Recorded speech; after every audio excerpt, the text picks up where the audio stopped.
Hi, I'm Glenn Everett, Master of Machines. Recently, we featured an episode on Joe's awesome 1965 GT350 Shelby. This time we take a look at the rest of his amazing Shelby collection. A 67 GT500, 63 AC Cobra, a 1968 GT500 KR, and then the jewel in the crown, his genuine 1965 427 powered Cobra.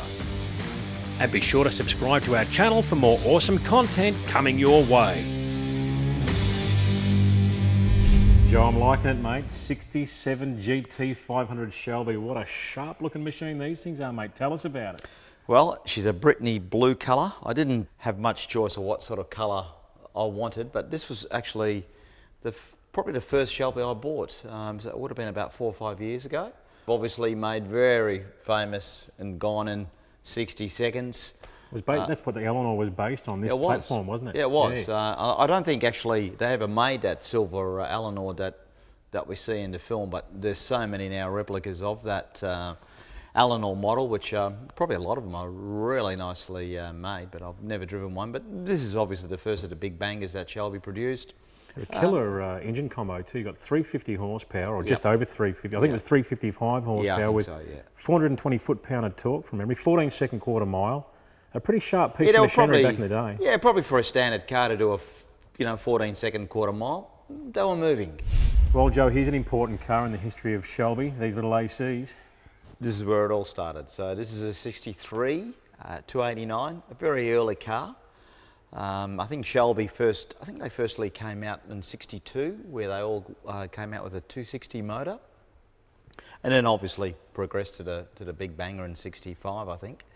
But they're all rare cars, but one of about 450. And this is a street car, so it's never been raced. So it hasn't, although it's very sought after, it hasn't got the pedigree of the race cars, which are in another league again. I think I've seen the racing versions pull well over $1 million, well over $1 million for these cars. Very sought after. Incredible. And effectively, Carroll Shelby cut a deal with AC sports cars in England. In England. That's where these were based, and said, I'm going to stick a V8 engine in. And apparently he spoke to Chevrolet, and they didn't want to go down that path because they want to compete against Corvette. The Corvette, that's right. Then he did a deal with Ford and their brand new 260 small block, which then became the 289, and there it went from there. It's a very interesting story, isn't it? Yeah, and it progressed from there, as we saw in the 65. That's how it all started with these little things, and he did give Corvette an absolute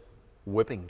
I mean, he was a racer before he even started building these cars, but this is where the icon sort of grew and the legend grew, really. I think probably Shelby's more renowned for his, well, for me, he's probably more renowned for his Cobras and his GT40s and, the Daytonas, just very, really hardcore race cars. And we saw them, there's a lot of them that race. It was just incredible to see them in the United States, how many there are still existing, but obviously in Aussie there's not many of them, but and it's a really nice car to drive, much sweeter car to drive than the big block. And I noticed the little 289 in this car has a symphony of trumpets. You've got quad Weber carbs on it. Must sound absolutely superb. It is incredible. The induction noise is intoxicating, isn't it? It is, but just to see it is, that's a big word you just used. I won't even repeat it. But it looks good. Those Webers do look good in there. What do they like to drive? Are they a bit of a handful? Oh, look, I've actually driven it at Sandown, and it terrified me because going up that back straight and then thinking I'm going to have to brake here, I just don't know how to race them. I just don't know how to race them, and the steering is loose, but it's just like frightening to drive them when you really belt them out. Otherwise, and they don't like the heat. The heat really wears them down. So they're great for winter days with no rain, but they're just fantastic to drive, and they're just indescribable to drive. So Joe, they just keep on coming, mate. We've got a convertible here. Tell us all about it. The only one. It's a 68 GT500 King of the Road convertible. One of about 318 that were produced in convertibles.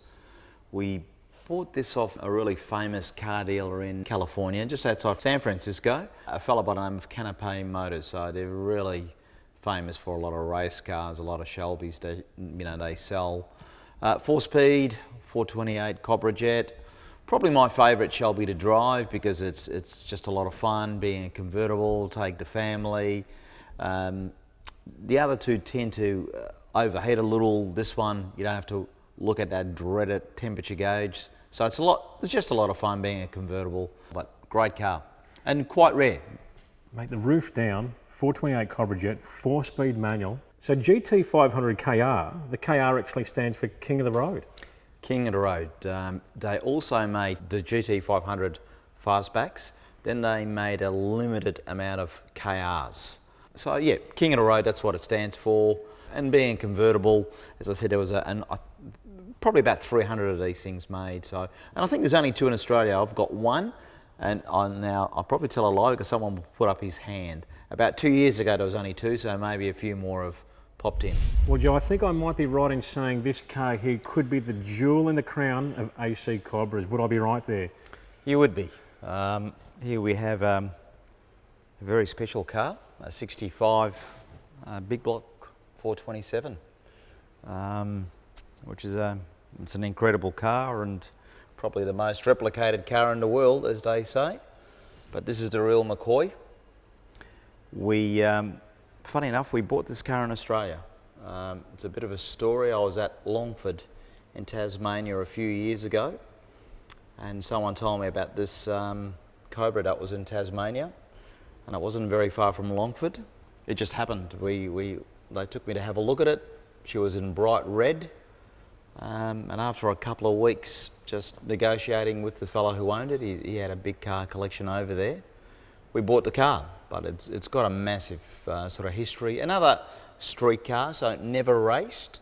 We don't have the humongous flared guards of the race car, so a little bit different. But she's a street car, and the exhausts out the back, unlike the side ones, because I think there was a fallacy that every Cobra had side pipes. The only ones that had really side pipes were the race cars. Yep. All the street cars came out with just your normal twin system. And there's quite a history behind this car. This is one of the first, or possibly the first 427 converted vehicle, would that be right? Yeah, it was a really very early car. They started with the 427s and they went to 428, so there's a lot less 427s, and this was one of the first ones. Bought by a European, so it went straight to Europe. And somehow, we've even found a magazine, it opened the Brussels Automobile Show in '66, and it did that in a colour of red. So it's had about 5 colours. Wow. So the fellas over there painted it red and then had it converted over there. So this was a car that was converted by Autocraft, I think in the late '60s. Then it made its way to Australia mid '70s, or I think '77, and it was painted blue. Was featured in a fair few motor magazines. Ended up, I think it went to blue, went to green. I saw it in red, and this was the actual original colour. So it's back to where it was. So it's back to where it started. So really the only thing I've ever done to it was paint it back to the original colour, which we wanted to do. There was only about 250 of these made completely. That included race cars, so not many of these around. Unlike the small block, an animal to drive, hates the heat. A raw racer. Oh yeah, I mean, that 427 side oiler is an iconic engine, 425 horsepower, 480 foot-pound of torque. Yeah, it's and 164 mile per hour top speed. Now that's not hanging scary. about. Low 12-second quarter mile, yeah, off the showroom floor. Off the shelf, yeah, and to what a think weapon. That, it is, and to think that in the '60s was just scary. You can see why they had so much success on the racetrack. Oh yeah, they wouldn't have been, it's just too fast, too light. And when you, like in America, in a couple of years that we went to the historics, they just dominate everything. The red Corvette that we take out, there's just no match for them. They just win.